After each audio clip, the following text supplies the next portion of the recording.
We continue our Decision Wilmington series as eyes remain fixed on the city's race for mayor. And with Delaware's primary election now a little more than a month away, this week, Democratic mayoral candidate Bill Montgomery joins us on First. Bill, welcome to the show. Thank you, Shirley. Great to be here. We've asked the other candidates who've been on, but we want to ask you, give us your 30-second pitch. My campaign's been working on me. I've got it down to about 28 minutes, but 30-second pitch, I think a couple things. One, I'm the most experienced person running for this office. That's sort of a simple fact. I have the experience running the city of Wilmington and in other jobs in my career. I've had a 35-plus year career in public service. I've worked in all capacities, and I understand the needs of the city. I understand the strengths of the city. I want to put together a platform for the city and a plan for the future that makes it a safer, a stronger, a more vibrant, and a more responsive city. So I think I have a unique set of skills and abilities to bring that about. Up until April, you were running the city's day-to-day operations as Mayor Baker's chief of staff. We're talking 11 years here under your belt. Some voters are not happy with how Mayor Baker has run the city. Is it fair to judge you on Mayor Baker's record? You know, that people are saying if you are elected, it's another 4 more years of Mayor Baker. Mm-hmm. I think my answer to that is, or my question maybe to those folks is, have you ever had a job? Have you ever done what the boss wanted you to do? I think I was a very able administrator for the city and a good implementer of the mayor's vision over those 11 years. And I had to take issue with some folks. I think there have been many great advancements and achievements in the last 11 years, and I give Jim Baker credit for those. However, I have my own vision for this city, and I need to move the city forward with my vision. I'm not running to be chief of staff anymore. I want to find my own Bill Montgomery or Wilhelmina Montgomery or whoever that might be to do the detail work of running the city, helping run the departments. I want to put my vision in place in the city and move the city forward. We've made strides in the last 11, 12 years, last several decades. But we need to keep the momentum going. Momentum to me, is the key of this whole situation. What are some of the components of this vision that you're speaking of? Well, I've been working in the public safety area, and I'm not a policeman. I don't pretend to be, but I've been studying what are some of the best practices around the country. We have a serious problem in this city. We have families torn apart by violence. And last weekend I was down in South Wilmington. A young lady down there named Carolyn Markland has put together a memorial garden for the families who are affected by violence. And if you get to hear the folks who are involved, the violence doesn't just affect the folks that leave us, it affects families and affects families for generations. It cuts a hole in the hearts of the folks who are left behind. I want to work hard on changing that, and I've been, I've come up with my own plan for that, and it's pretty broad-based, and it deals with obviously continuing to be tough on the worst criminals out there. The most violent offenders out in this community need to be put behind bars. That goes without saying. But I've been looking at technology things in other cities that that help the police respond more quickly, that keep the officers more safe.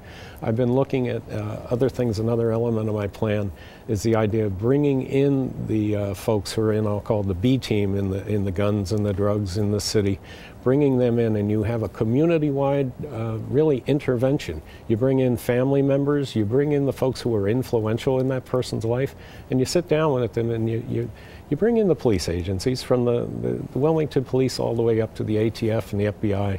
You let that person know that we know what you're doing, we know you're in the game, we know, and we're coming after you. But if you're willing to turn your life around, we're willing to help you. And I think that's a big switch. That's a cultural shift that needs to happen here in the city with regard to policing.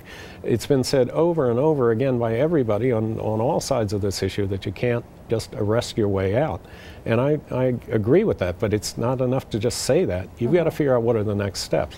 Is that strategy part of what Wilmington Police Department, when they went to High Point, North Carolina, is that strategy being implemented into your vision to make our streets safer? I've definitely been affected by the Safe Communities model from Professor Kennedy up at the John Jay School.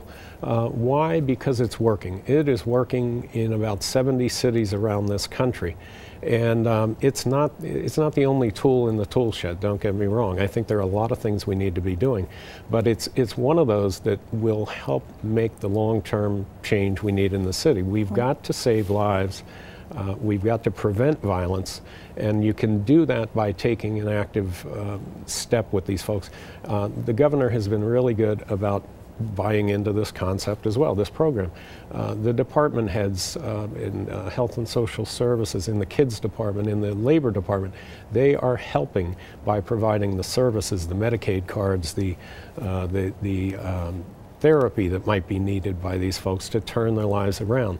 But you need a moral voice. The moral voice can't be just the police chief, the mayor. It's got to be everybody. It's got to be the community people all speaking with one voice that we are not going to tolerate what you've been doing to this community and the ruination that you've caused, but we're here for you. We're going to help you turn your life around. It can happen, and I strongly believe in it. But there are other things, Shirley, too, that I think need to be part and parcel of that. There's a long-standing misunderstanding, I'll say, between community people and the police, and perhaps a little bit vice versa. And I want to set a series of meetings where we sit down, community people, police, and talk openly about the misconceptions that each has about the other.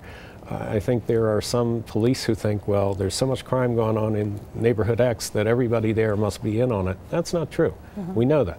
There are people in those communities who want a safe place. They want to be able to sit on their porch. They want to let the kids play free.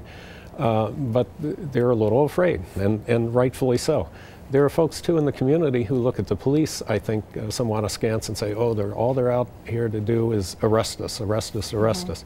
We've got to get a dialogue going. We've got to get those people talking together. I think if they talk together in a real constructive way, if they address issues that people don't want to necessarily address, talk about the issue of race and what it means to people and what misconceptions they have about those issues. I think if you get those things out on the table and you get people talking together, that's the kind of long-term change we need in the city. Community members, though, have voiced to you that they'd be willing to step up and take part in something like that. Absolutely. I've been knocking on doors now for 4 months, and I think a lot of people say, well, you can't really put much faith in the voters. They don't understand. There are a lot of savvy people in the city. I've gotten inspiration. I've gotten insights from, unexpected quarters, shall I say, as I knock on doors around the city. I think there are people who do want to build a better city, a stronger city. And I want to bring people together. That's been what I've done my whole career. Is I'm somebody who brings people together. I'm a negotiator, I'm a diplomat, and I'm a consensus builder. So I want to bring that to bear. That's part of my own vision for the city. It's a different tone at the top, perhaps, but I think it's needed. Mayor Baker's focused a lot of attention on the riverfront, development of the riverfront.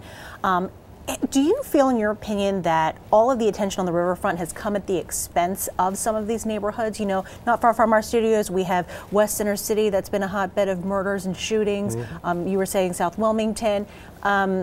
Has that development come at the expense of keeping these other neighborhoods safe? No, I don't think so at all. And it's not so much where the mayor wants to develop, it's where the business community and the investors want to develop. So there's been a lot of good development on the riverfront, very little of that funded by the city, by the way. So the city's been a great beneficiary of that development, whether it's the housing, the restaurants, the new movie theaters coming in, the new hotel. The entire city will benefit from that, because that will help raise the tax base, and it helps the neighborhoods because it keeps taxes down. The worst thing we could do right now is go on some tax and spend frenzy here. That's really going to hurt the neighborhoods. But there are efforts underway in the neighborhoods, and there have been. There's been over $40 million spent throughout the city in the last decade in the various neighborhoods. But the problem, I think, is the needs are so great that you could pour 10 times that into the neighborhoods of Wilmington. You might not see a real obvious shift. But there are efforts underway. The efforts that I think are more important that are underway are things like you mentioned West Center City. The neighbors in West Center City got together and they did a plan. They worked together. They've come up with a document with the help of a national bank, and they have a really decent plan for West Center City. They need somebody to help them implement that now. That will take dollars. That will take a mayor who can go to the foundations, to the national organizations, and find some real dollars to do real impactful work in the community. Folks out on the west side have done the same thing. They've got the West Side Grows group has a plan out there. Folks in the northeast have done a blueprint communities, and in the east side. So neighbors in the city are doing really good work and trying to vision what they want. It's not always, you know, the mayor's vision is important, obviously, but the mayor needs to reflect the vision of the people. I know, are you trying to separate yourself? I know there are a lot of questions dealing with Mayor Baker and your relationship with him. How are you separating yourself from him? I think the main thing that I do is let people know who I am, and then I have a brain of my own, number one. I have a plan of my own, a vision of my own. I do not try to run from my association from Jim Baker. I'm supposed to, if you listen to some people, I'm supposed to kick him to the curb and say bad things about him. I can't do that. The man has been a great leader of this city for many years. He's one of the most honest politicians you're ever going to find. I'll let him defend himself the rest of the way. But his legacy, I think, when it's finally told, will be a good one. And he's not, if you look at the last 11 years in city government, and I'll take some credit for this too, it's been without corruption, it's been without scandal, it's been a well-run city. We've collected over $104 million of bucks owed the city through people who owe water and taxes and other stuff. If you don't do those kind of things, the residents of the city get it in the neck. They end up paying for other people's mistakes. So I don't apologize for my my influence on the city in the last 11 years, but I think the city's at a crossroads. I am running because I think, at least among the group running here, I have the best qualities, capabilities, the best set of characteristics to run the city and actually know what's going on. I don't need on-the-job training. I won't have to spend the first 6 months figuring out what's on what floor and who's who. I know the people of the city. We have some really good employees of the city, and they are looking for some continuity and something that they can hold on to as well. All right, Bill Montgomery, Democratic candidate for mayor. Thank you so much for being here today.